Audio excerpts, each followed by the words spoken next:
Hi, I'm Kate Barnett, one of the law teachers at Prior Perscoe College, and I'm going to talk to you about legal careers today. And if you're thinking about studying law at college, perhaps at university, where that might take you in the future. So why study law?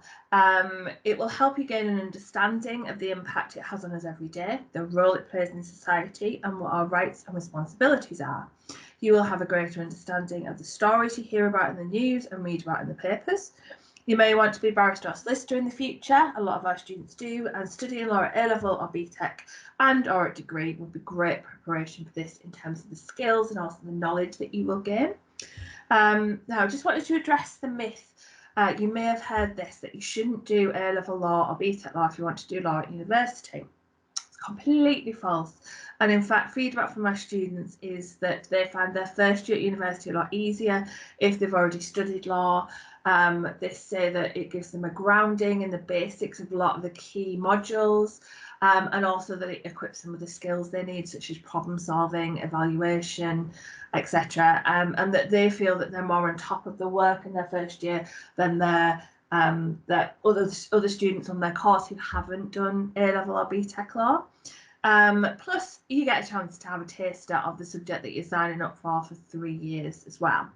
AQA, the exam board, did some research. They asked all the universities in the country whether they were happy to accept A-level law for their law degree courses, and they said, yeah, absolutely. And that included the Russell Group universities like Oxford, Cambridge, Durham, Leeds, and Nottingham.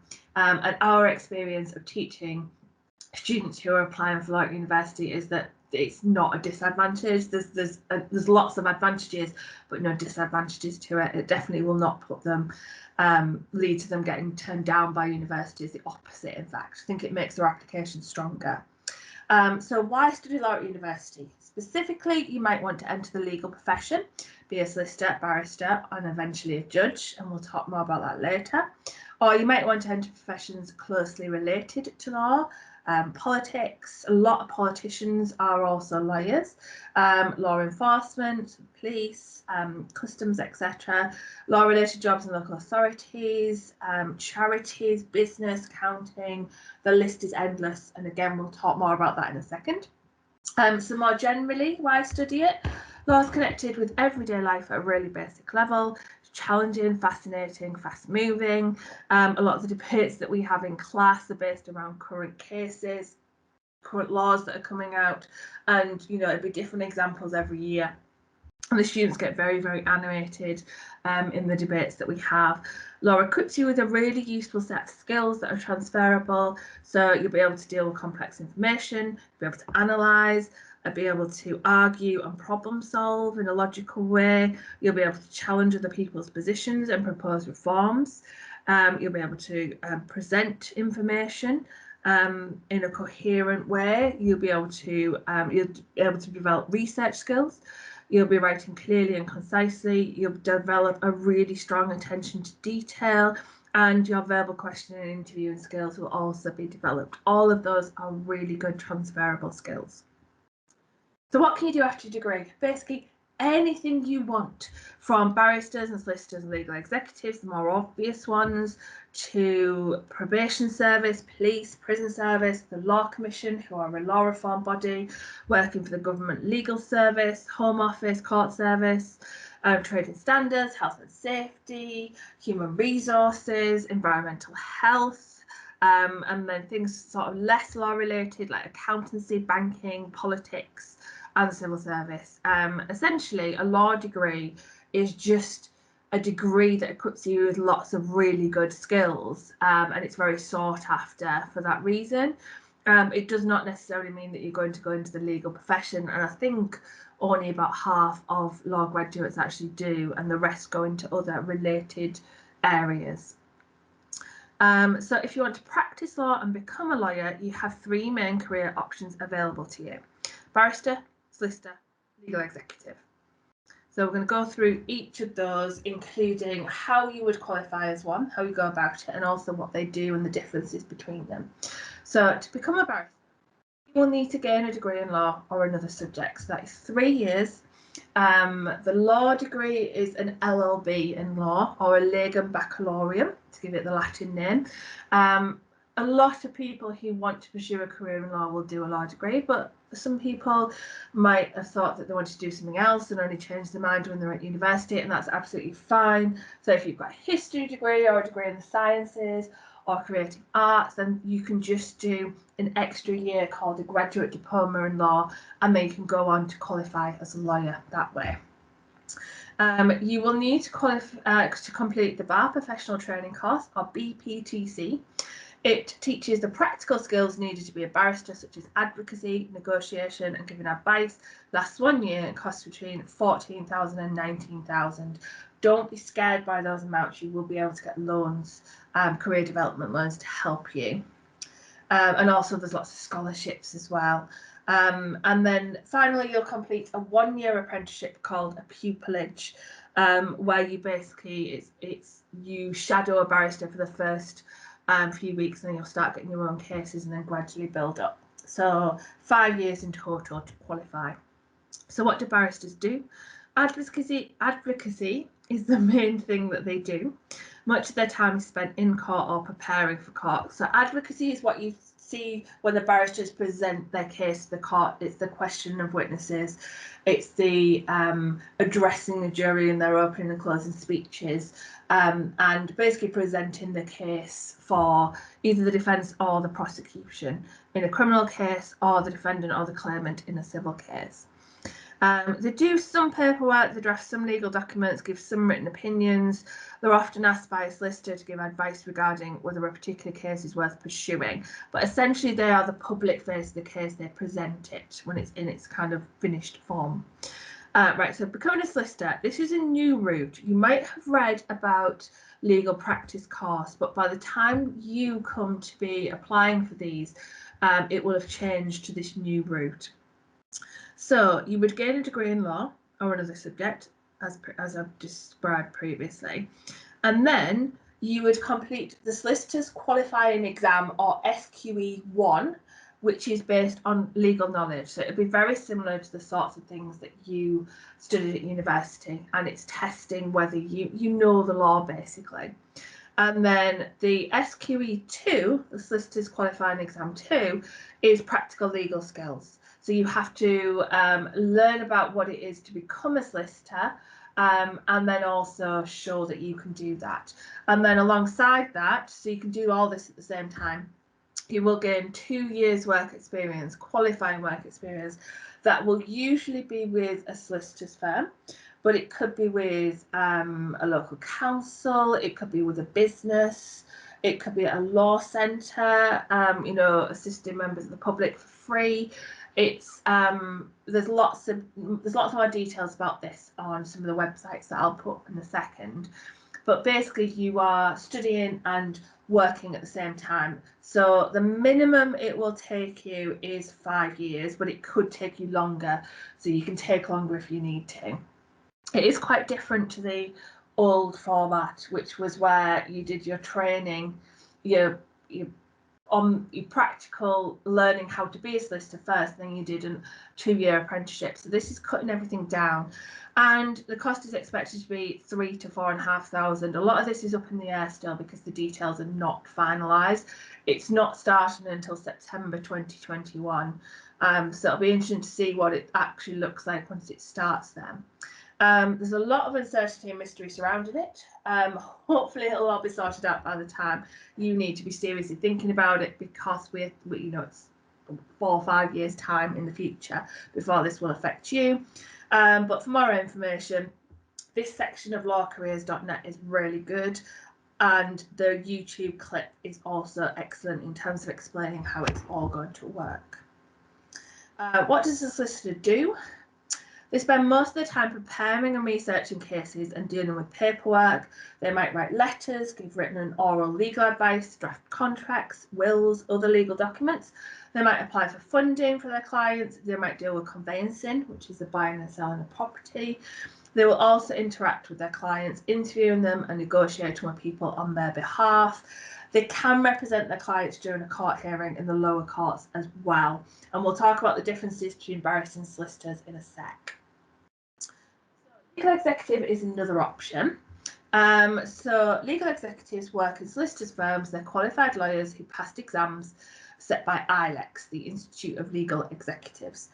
You need to pass your professional diploma in law, which is A-level standard, and your professional higher diploma in law, which is degree standard. And then, so it's 3 law papers and 1 practice paper over 2 years. You must also gain 5 years work experience in a solicitor's office.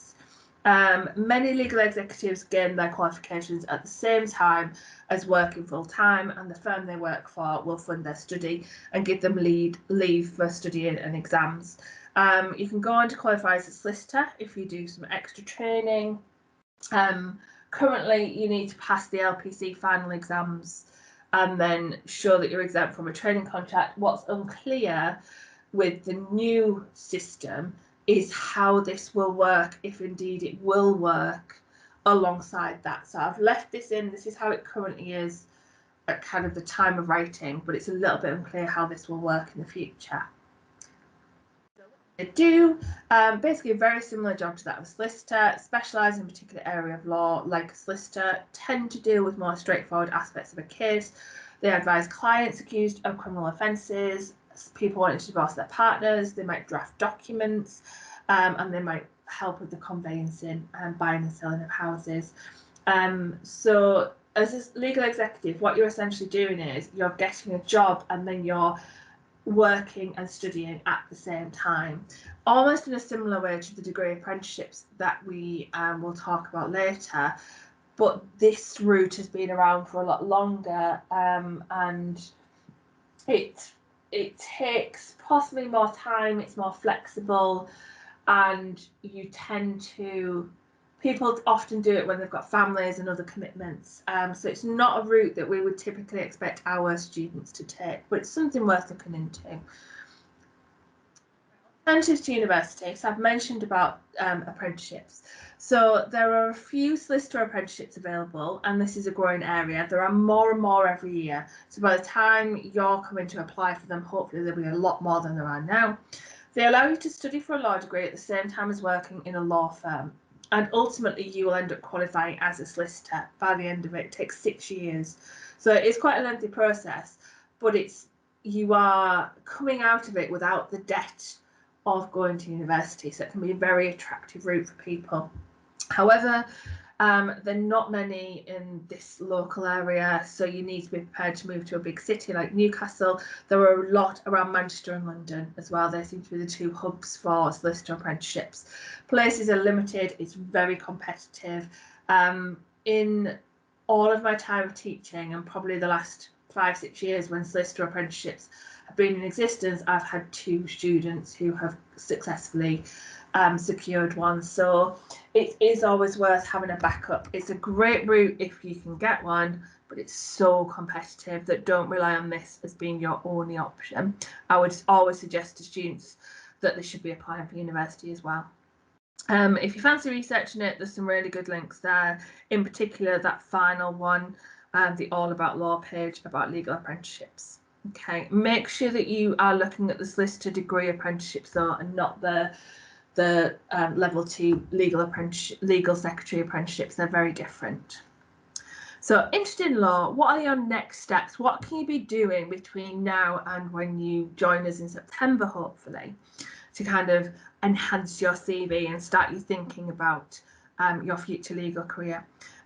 Get some work experience, both legal and non-legal. I'm aware that's tricky at the moment, but watch out for online opportunities, and then when things start opening up again, try and get something secured. They're as much interested in your part-time job as they are the week that you spent at a solicitor's firm, so don't think that your part-time job isn't worth anything. It gives you great transferable skills. You can improve your legal awareness by following stories in the news or researching topics on the internet. You can do some volunteering. You can visit the Crown Court in Middlesbrough to observe cases. At the moment, I don't think they'd let you in because they're trying to be COVID secure, but in the future, you can definitely go and observe cases. And it's amazing to see it actually happening before your eyes and watch the advocates at work, barristers and solicitors. It's an unbelievable experience for a law student. So when you can do that, by all means it should be top of your list of priorities. Do some background reading and watch some law related films. And there's also some really good websites for legal careers, in particular those last two. So the Law Society is the professional body for solicitors, the Bar Council for barristers, ILEX is the one for legal executives. There's loads of careers information on there, but the lawcareers.net and All About Law are more general sites, and they will tell you everything. So how to qualify as a barrister, solicitor, legal executive. There'll be information on there about the new solicitors qualifying exam, but also there'll be stuff that on there about degree apprenticeships and everything beyond as well, what the different parts of the profession do. They are brilliant websites that have loads and loads of relevant information, so check them out. Think about immersing yourself in legal books and legal films. This is the display outside my classroom at college. So we've got the classics on there, like To Kill a Mockingbird, but then we've got some more practical ones. Pig Wants to Be Eaten is brilliant. Lots of really deep philosophical and ethical issues and problems for you to think about. Defending the Guilty is very, it's a funny account of a criminal barrister who is just starting out. Confessions of a Barrister, similar thing. And then things like Legal Skills will help getting you prepared for university. A couple of autobiographies on there. Just kind of immerse yourself in some reading. You can probably get secondhand copies of a lot of those on Amazon or other websites. And then also legal films. We've got the big blockbuster ones like Aaron Brockovich, amazing, built based on a true story. Legally Blonde is a good one, a bit of light relief. Same with Home Alone, you can spot what offences are committed.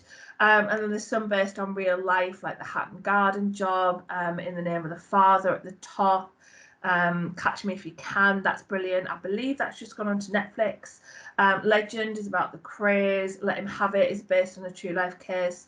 So have just immerse yourself. The Devil's Knot's a really good one as well, not very well-known one that's based on a true story. Just kind of read around the subject, increase your knowledge of the subject. Is something you can be doing between now and when you start your A-levels or BTECs in September.